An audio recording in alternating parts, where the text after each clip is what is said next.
Mi novio se lesionó y esperaba que lo cuidara, pero me enamoré de su compañero de equipo. Cuando conocí a Andrés, lo primero que pensé fue, por fin, alguien a mi altura. Y no me refiero solo a lo físico, sino a todo lo que proyectaba.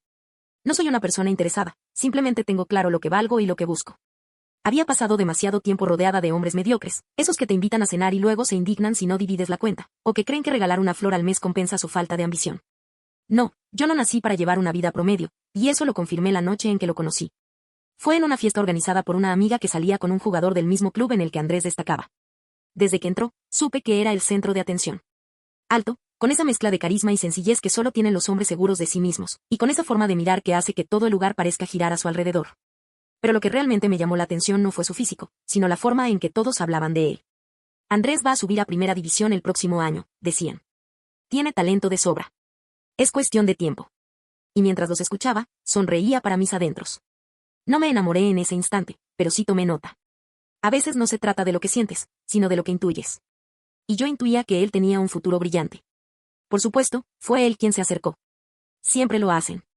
Pero no se la puse fácil. Le sonreí lo justo, respondí con calma, y cuando me pidió mi número, le dije que tal vez se lo daría si se lo ganaba. Esa sensación de hacerlos esforzarse me encanta. Me gusta sentir que tienen que demostrar que valen mi tiempo.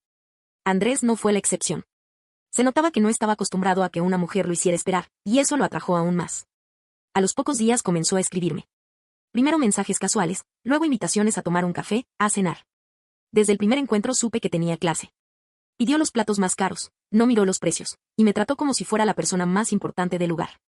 Me bastó esa primera cita para entender que él no era como los demás. Y sí, me gustaba. Pero también me atraía todo lo que representaba, éxito, reconocimiento, estabilidad. Él era el tipo de hombre que te eleva, no el que te arrastra. Por eso, cuando me pidió que fuera su novia, acepté sin pensarlo demasiado. Todo parecía encajar. Los primeros meses fueron perfectos. Andrés era dulce, atento, y se notaba que se sentía orgulloso de tenerme a su lado. Me presentaba a sus compañeros, me llevaba a los entrenamientos, me compraba ropa sin que se lo pidiera. Y aunque a veces se le notaba ese aire infantil cuando hablaba de su carrera, yo lo encontraba tierno. Si todo sale bien este año, me ascienden al primer equipo, me decía con una sonrisa que parecía encenderle los ojos. Voy a demostrarles que puedo estar entre los mejores. Yo asentía, lo animaba, pero en el fondo pensaba, más te vale, porque no pienso quedarme con un jugador de segunda. Nunca lo decía, por supuesto, pero esa idea estaba ahí, constante, silenciosa. Mis amigas lo adoraban. Decían que por fin me veía feliz, que se notaba que Andrés era diferente. Y sí, en parte tenían razón. Aunque en silencio lo comparaba con mi ex, un hombre bueno, trabajador, pero sin visión. Andrés era lo contrario, un proyecto de éxito, una apuesta segura. Por eso, cuando alguien me preguntaba si lo amaba, respondía sin dudar, claro que sí. Pero si soy honesta, lo amaba del mismo modo que él amaba su carrera, por lo que podía llegar a ser, no por lo que ya era. Y entonces, la vida cambió en un instante. Fue durante un partido. Yo estaba en las gradas, con su camiseta puesta, sonriendo para las fotos. Todo iba bien hasta que lo vi caer. Fue una jugada rápida, una entrada fuerte, y luego su grito. Lo supe en el acto, no era una simple torcedura. Los jugadores se acercaron, el médico corrió al campo y el estadio entero se quedó en silencio. Cuando lo sacaron en camilla, mis manos temblaban. Esa noche fui al hospital. Andrés estaba pálido, con la rodilla vendada, los ojos enrojecidos. Cuando me vio, me sonrió débilmente. Fue el ligamento cruzado, me dijo con voz apagada.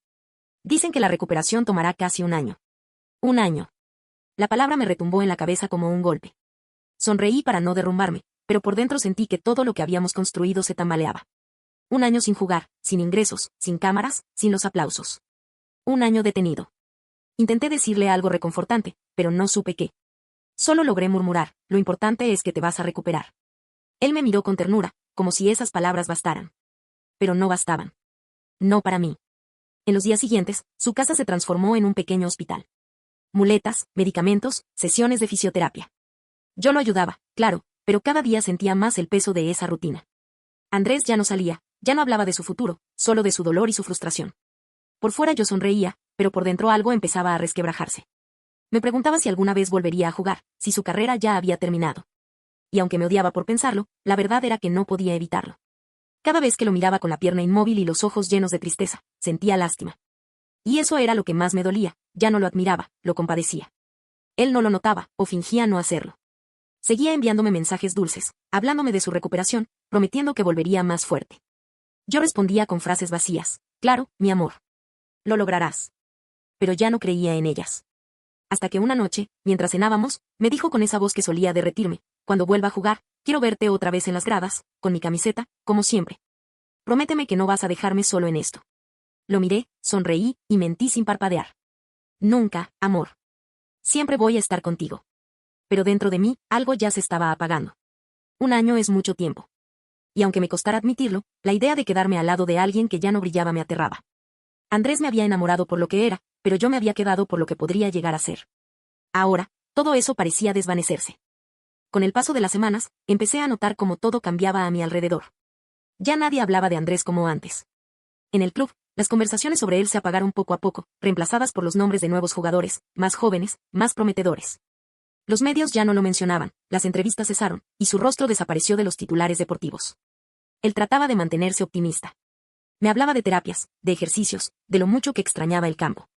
Pero en su mirada había algo que antes no estaba: miedo. Y en la mía, algo peor: distancia. Comenzó a depender de mí para todo. Me pedía que lo acompañara a las sesiones, que lo ayudara a moverse, que me quedara más tiempo con él. Lo hacía, claro, porque ¿qué otra cosa podía decir? Pero en el fondo sentía que me estaba asfixiando. Cada vez que veía sus muletas recargadas contra la pared o escuchaba el sonido del bastón sobre el suelo, me invadía una mezcla de pena y frustración. A veces me miraba y decía: eres lo mejor que me ha pasado. No sé qué haría sin ti.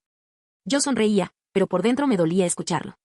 Porque cada vez que pronunciaba esas palabras, yo me sentía más lejos. No porque no lo quisiera, sino porque ya no lo veía como antes. Empecé a cuestionarme cosas que nunca pensé que me preguntaría. ¿Qué pasará si no vuelve a jugar? ¿Qué tipo de vida tendríamos si todo se queda así? La idea de quedarme estancada me daba miedo. Una tarde, mientras él dormía con la pierna vendada sobre el sillón, lo observé en silencio. Lo vi frágil, cansado, apagado. Ya no era el chico con brillo en los ojos que me hizo sentir que todo era posible. Y en ese momento supe que algo dentro de mí había cambiado. No lo dije en voz alta, pero lo supe. No podía quedarme. No quería ser la mujer que cuida a un hombre roto, ni convertirme en su enfermera. Quería vivir, seguir avanzando. Y aunque sonara cruel, no podía negar esa verdad. Esa certeza se instaló en mí como una sombra silenciosa. No me atrevía a dejarlo, pero tampoco podía seguir amándolo como antes. Empecé a buscar cualquier excusa para salir, para distraerme. Y fue así como terminé asistiendo sola a una cena del club. Era un evento importante, con jugadores, patrocinadores y familiares. Andrés no podía ir por su lesión, y me pidió que lo representara. Me arreglé más de lo habitual. Me gusta que me miren, que me noten, que al menos por un instante alguien piense quién es ella. Ahí fue donde conocí a Luciano. Ya lo había visto antes en entrenamientos y partidos, pero nunca habíamos hablado. Tenía esa presencia que no necesita esfuerzo, el tipo de hombre que entra en una habitación y sin decir una palabra logra que todos lo vean. Era uno de los nuevos talentos del equipo, el jugador que todos señalaban como el futuro del club. Me lo presentaron casualmente, y desde el primer momento hubo algo en su forma de mirarme que me desarmó. Durante la conversación, Luciano me dijo en tono suave: Andrés tiene suerte. No todas las novias aguantan una lesión como la suya. Sonreí con elegancia y respondí: no todas saben valorar lo que tienen. Dije eso con orgullo, aunque por dentro sentí el peso de la mentira. Porque yo misma ya no sabía si valoraba lo que tenía. Después de esa noche, los mensajes comenzaron. Al principio eran inocentes, comentarios sobre el club, bromas, alguna foto del entrenamiento. Pero poco a poco el tono cambió. Luciano sabía lo que hacía. Sabía cómo hablar, qué decir y cuándo hacerlo. Y yo, simplemente lo dejé entrar. Era encantador, seguro, provocador. Tenía todo lo que Andrés había perdido: energía, ambición, luz. Cada vez que me escribía, sentía ese cosquilleo en el estómago que había olvidado. Me hacía sentir viva otra vez. Un día, después de un entrenamiento, me escribió: estoy cerca de tu casa. ¿Puedo pasar a saludarte? Lo pensé unos segundos, pero la curiosidad pudo más. Respondí: 5 minutos, nada más. Llegó con una sonrisa que parecía ensayada, pero perfecta. Se sentó en el sofá y hablamos de cosas sin importancia. La tensión era evidente. Y antes de que pudiera procesarlo, estábamos besándonos. No fue planeado. O al menos eso quiero creer. Pero en el fondo sabía que, tarde o temprano, pasaría.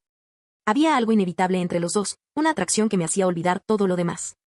Desde ese día, todo se volvió una rutina secreta. Luciano venía cuando sabía que Andrés estaba en fisioterapia o con su familia. Yo lo recibía con una mezcla de culpa y deseo, como si jugar con el fuego me devolviera el control. No lo veía como una traición. En mi cabeza, era un escape. Andrés seguía atrapado en su dolor, y yo necesitaba algo que me recordara que todavía era deseada, que todavía podía sentir. Luciano me devolvía esa chispa, esa sensación de poder que había perdido. Después de uno de esos encuentros, mientras descansaba sobre su pecho, le dije medio en broma: Sabes, esto no tiene que ser solo un juego. Él sonrió, me acarició el cabello y respondió. No te lo tomes tan en serio, hermosa. Reí, fingiendo que no me afectaba, pero había algo en su tono que no me gustó. No era una broma. Era una advertencia disfrazada. Y aunque no quise admitirlo, ese día entendí que en ese juego que yo creía controlar, tal vez era yo la que empezaba a perder. Con el paso de las semanas, Luciano comenzó a cambiar. Al principio seguía siendo el chico encantador, el que me hacía reír con sus mensajes y me buscaba con esa insistencia irresistible. Pero poco a poco, su tono se volvió distante. Tardaba en responder, cancelaba los encuentros con excusas vagas, y en los pasillos del club apenas me dirigía una mirada. Una tarde lo saludé frente a otros jugadores y apenas me devolvió un gesto rápido, como si no me conociera. Sentí una punzada de orgullo herido. Esa noche le escribí, ¿pasa algo? Te noto raro. Me respondió con un simple, tranquila, todo bien. Pero no, no estaba todo bien. Yo lo sabía. Y esa indiferencia me carcomía por dentro. No estaba acostumbrada a que me ignoraran. Siempre había sido yo la que decidía cuándo acercarme y cuándo alejarme. Esa pérdida de control me enfurecía. Decidí enfrentarlo. Lo cité en una cafetería, dispuesta a aclarar todo. Cuando llegó, tenía su misma sonrisa de siempre, pero su mirada era otra, fría, calculada. Se sentó frente a mí, y antes de que pudiera decir palabra, soltó. No te ilusiones. Fue divertido, pero hasta aquí. Me quedé en silencio. Pensé que era una broma. Pero no lo era. ¿Cómo que hasta aquí? Pregunté, intentando mantener la calma. Se encogió de hombros. Oh, vamos, Renata. No te hagas la sorprendida. Tienes novio. ¿De verdad creías que iba a meterme en algo serio contigo? Sus palabras me golpearon como un puño. ¿Qué quieres decir con eso? Solo digo la verdad, dijo sin parpadear. Eres bonita, sí. Pero no vales tanto. Una mujer que traiciona a su pareja por aburrimiento no es alguien en quien confiar. Me ardió el rostro. No recordaba la última vez que alguien me había hablado con tanto desprecio. Quise responderle, insultarlo, decirle que sin su fama no era nadie, pero la voz no me salía. Él se levantó, dejó unas monedas sobre la mesa y se fue sin mirar atrás. Me quedé ahí, inmóvil, con el corazón acelerado y la garganta ardiendo. Por primera vez, me sentí pequeña. Me había creído dueña del juego, pero en realidad había sido solo una pieza más. Luciano me había usado, y lo peor era que tenía razón, yo misma me había puesto en esa posición. Los días siguientes fueron una mezcla de rabia y negación. No podía contarle a nadie lo que había pasado. Nadie debía saberlo. Así que fingí. Fingí que todo seguía igual, que nada me afectaba, que seguía siendo la misma mujer segura de siempre. Mientras tanto, Andrés seguía en casa, con su yeso, sus muletas y esa nobleza que ahora me resultaba insoportable. Fui a visitarlo, convencida de que podría recomponer lo nuestro. Tal vez si me mostraba dulce, si le llevaba comida o le decía que lo extrañaba, él volvería a mirarme con cariño. Cuando llegué, estaba en el sofá, con una expresión que no supe leer. Te traje algo de comer, le dije con la voz más suave que pude. Quería sorprenderte. No se movió. No sonrió. Solo me miró, con una mezcla de decepción y tristeza. No tenías que venir. Sus palabras me helaron. ¿Cómo que no tenía que venir? Solo quería verte, saber cómo estabas. Él respiró hondo, y entonces lo dijo. Luciano ya me contó todo. Sentí cómo se me desfiguraba la cara.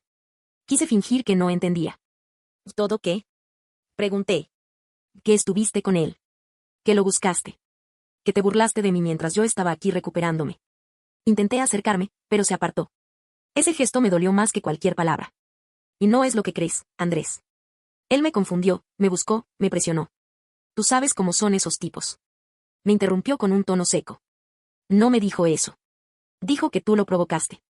Que jugaste con él. Y le creo, porque él no gana nada mintiendo. En cambio tú siempre esperas algo a cambio. Siempre calculas. Su mirada era un espejo roto. No quedaba ni rastro del hombre que me adoraba. ¿De verdad vas a creerle a él? Le dije alzando la voz. He estado contigo todo este tiempo, cuidándote, apoyándote cuando todos te olvidaron. ¿Eso no cuenta para nada? Andrés negó lentamente. No estuviste conmigo por amor. Estuviste mientras brillaba. Pero cuando me caí, desapareciste. Y cuando apareció alguien con más futuro, lo elegiste. No puedo tener a alguien así a mi lado. No lo merezco. Sentí como algo dentro de mí se rompía. El orgullo me ardía como fuego. ¿Sabes qué? No te necesito, le solté con rabia. Ni a ti ni a ese idiota de Luciano. Son los dos iguales, mediocres, simples, creyendo que una pelota los hace importantes. Ninguno de ustedes sabría qué hacer con una mujer de verdad. Le lancé esa última mirada que mezcla furia con vergüenza y me fui sin mirar atrás. Al principio pensé que todo pasaría, que las cosas se enfriarían. Pero no. El escándalo no tardó en propagarse. En el club todos sabían lo que había pasado. Algunos decían que había engañado a Andrés con uno de sus compañeros, otros inventaban que me reía de él mientras estaba lesionado. Cada versión era peor que la anterior. Las novias de los jugadores dejaron de hablarme. En los eventos del club me miraban de reojo o fingían no verme. Los lugares donde antes me abrían las puertas empezaron a cerrármelas. Solo los peores, los jugadores con mala fama, seguían acercándose. Y yo, desesperada por sentirme deseada otra vez, le di una oportunidad a uno de ellos. Fue un error. El peor de todos. Después de acostarse conmigo, se jactó de eso con los demás, como si hubiera ganado un trofeo. Desde entonces, nadie volvió a mirarme igual. Perdí todo. El respeto, la atención, incluso ese aire de superioridad que me hacía sentir intocable.